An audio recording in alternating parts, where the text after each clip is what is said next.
wabarakatuh. Waalaikumsalam warahmatullahi wabarakatuh. Ya, selamat pagi kelas 12 MIPA 3. Ya, selamat pagi anak-anak hebat. Nah, sebelum kita memulai pelajaran pada pagi hari ini, nah, Bu Yuyun mau tanya dulu, kabar kalian hari ini? Nah, Tatang, gimana kabarnya hari ini? Baik. Rafli? Bagus. Ya, alhamdulillah kelas 12 MIPA 3 hari ini kabarnya baik. Ya, kabarnya sehat ya?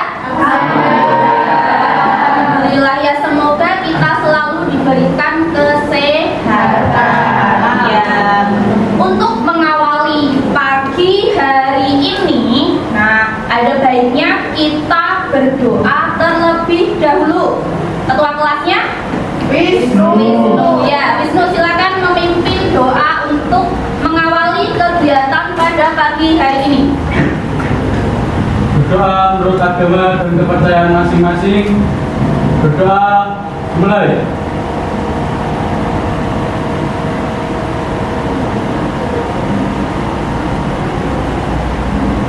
Berdoa selesai. Ya, terima kasih Wisnu sudah memimpin teman-temannya untuk berdoa. Ya, semoga kegiatan kita pada pagi hari ini diberikan kelancaran dan apa yang kita pelajari hari ini bermanfaat untuk kita semua. Amin. Ya, jadi kemarin Bu Yuyun kita sudah melakukan yang namanya apa? Pilkatos ya? Ya. Apa kemarin Pilkatos itu? Pemilihan ketua OSIS. Nah, kaitannya pemilihan ketua OSIS sama sama pelajaran hari ini apa? Kira-kira? Politik, apalagi? Kepemimpinan, apalagi? Masa jabatan. Nah, demokrasi.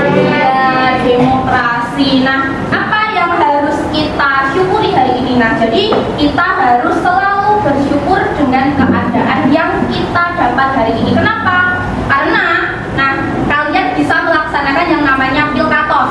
Maka dari itu kita harus selalu bersyukur mendapatkan kehidupan yang kalian bisa mengalami yang namanya kebebasan berekspresi, nah, kebebasan berdemokrasi. Nah, seperti itu ya.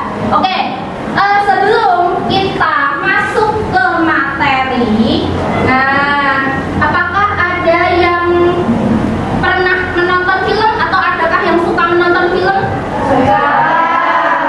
Apakah Rudy Habibie? Ya, Rudy Habibie adalah tokoh yang pernah menjabat sebagai Presiden Indonesia pada masa reformasi. Iya, betul, tepuk tangan.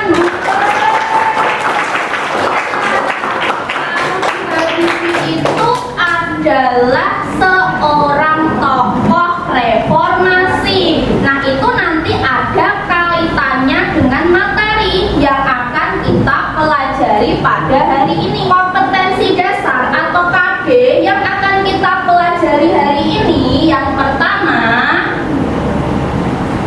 ya, nanti kita akan menganalisis perkembangan kehidupan politik dan ekonomi bangsa Indonesia pada masa awal reformasi. Nah, tujuan pembelajarannya, ya, tujuan pembelajaran kita mempelajari reformasi. Yang pertama, kita akan mengidentifikasi informasi dari berbagai sumber belajar tentang perkembangan kehidupan politik dan ekonomi pada masa awal reformasi. Sebelum Bu Yuyun menjelaskan apa itu reformasi, bagaimana kehidupan reformasi, nah, Bu Yuyun akan sedikit menguji kalian. Nah, seberapa kira-kira pengetahuan kalian, seberapa tahu kalian mengenai tokoh-tokoh pada masa reformasi ya. Nah, tebak tokoh ya, kita main dulu tebak tokoh. Ini gampang banget.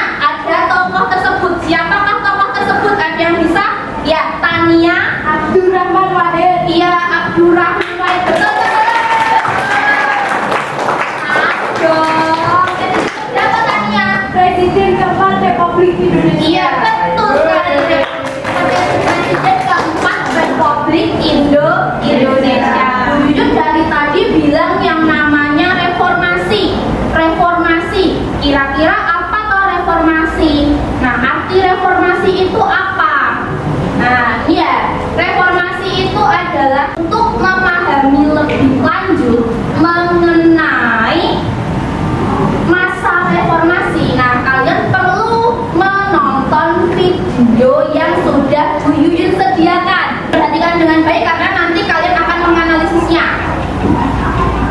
Nih, apa tanggapan kalian setelah menonton video tersebut?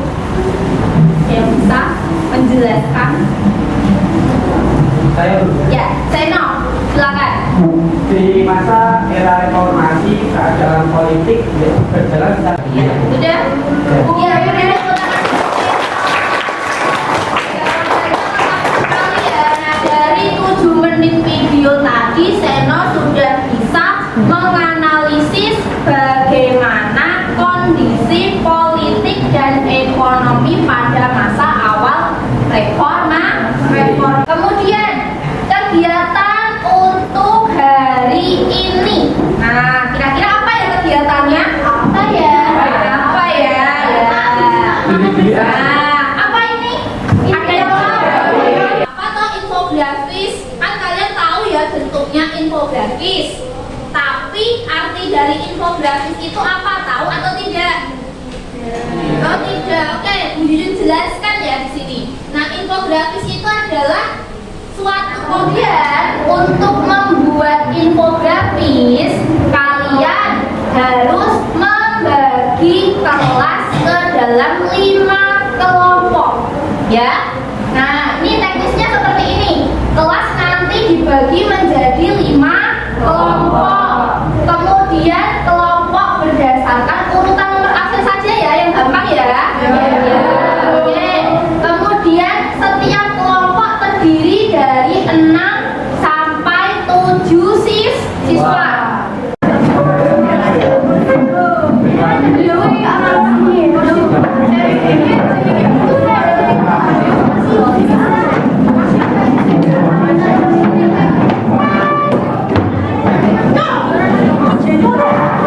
Kelompok 1 tadi kehidupan awal politik dan ekonomi masa pemerintahan B.J.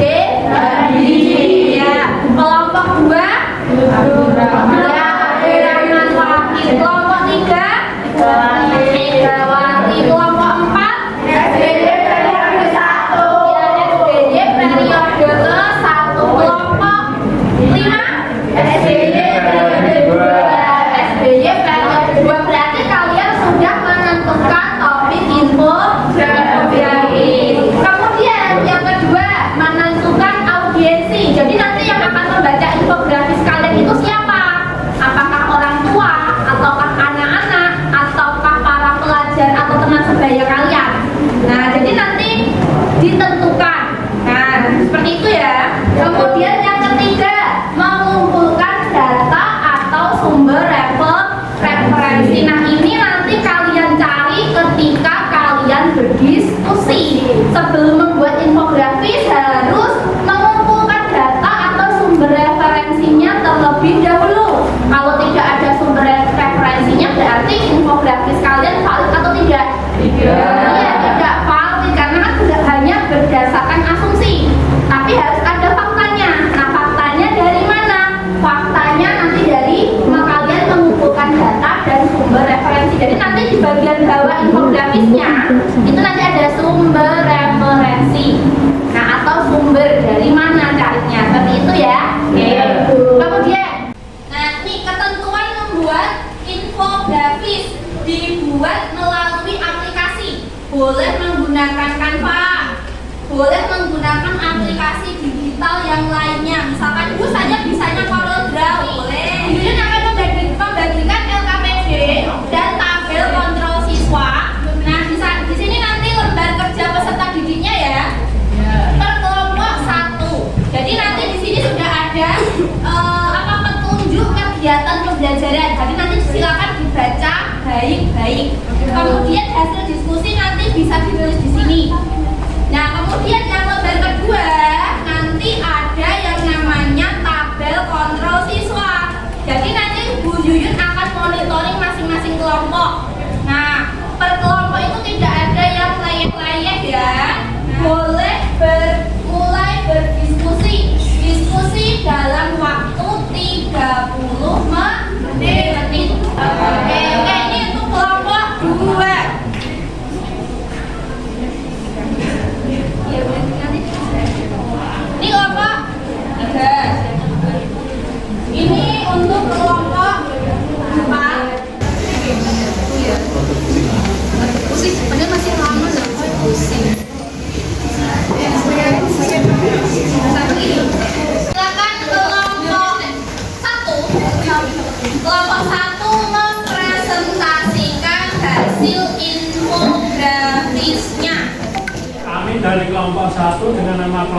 Kingkong akan mempresentasikan hasil kerja kelompok kami yang berjudul Kebijakan Reformasi pada Masa Baharudin Yusuf Habibie. Saya Raffi Aswa Dinata, nomor absen 4. Susilo Bambang Hidup. Beri tepuk tangan dulu. Jadi kesimpulan pembelajaran sejarah pada hari ini Saya Bu, selama masa reformasi berbagai pembaruan nyatanya memang terjadi. ya refleksi pembelajaran. Nah, hari ini kita sudah membuat infografis. Nah, membuat infografis dalam pembelajaran sejarah menurut kalian menyenangkan atau tidak? Karena Saya Bu.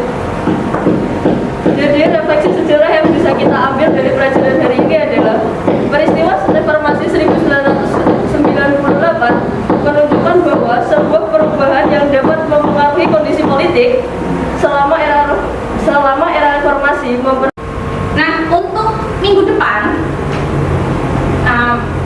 kita sudah ganti materi ya, atau memasuki materi yang baru. Nah, untuk materi minggu depan ini akan mempelajari materi Indonesia dalam panggung dunia. Nah, sebelum kita memulai materi minggu depan, nanti kalian baca-baca dulu tentang materi tersebut.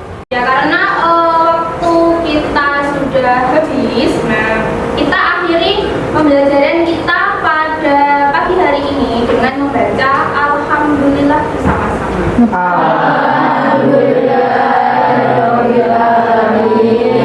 Ya, sekian dari Buyun. Sampai jumpa pada pembelajaran minggu selanjutnya. Wassalamualaikum warahmatullahi